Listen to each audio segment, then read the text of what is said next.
Guys প্রথমে হ্যাকারটার কথা শুনেন। গাইস চলো গাইস ম্যাচে পড়ে গেছে গাইস এনএসটি কি লাগে মুন্না ভাই আছে গাইস জীবনে ফার্স্ট ভাই মুন্না কানতে পারছি ম্যাচে। মানে বুঝতেই পারলেন আজকাল হ্যাকারও লাইভ করে আর সেই ম্যাচে আমিও আছি। তো প্রথমেই দেখেন নিচে নামার সুযোগই পেলাম না, তার আগে হ্যাকার তার স্কিল দেখাই দিল। এরপর টুইনস ভাই আর বোনেক্স ভাইকে কিন্তু নক করে দেয়। নো ভাই no no no no please ছাড়া দে ভাই। এখন প্রশ্ন হলো আমি কি হ্যাকারকে মারতে পারবো?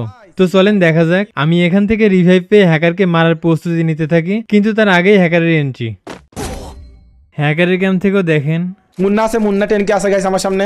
চলো গাইস টিজার মুন্নাকে এখন মারবো আমি। চলো teaser Munna guys down NST সামনে আছে আমার গাইস। আমাকে এখানে মারছে এ অবধি কিন্তু ঠিক ছিল।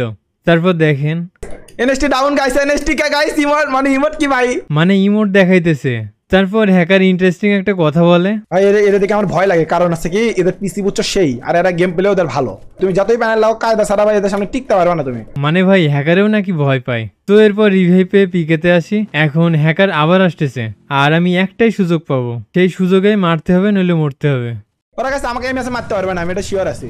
হ্যাকার আবার বলতেছে ওকে নাকি আজকে কেউ মারতে পারবে না।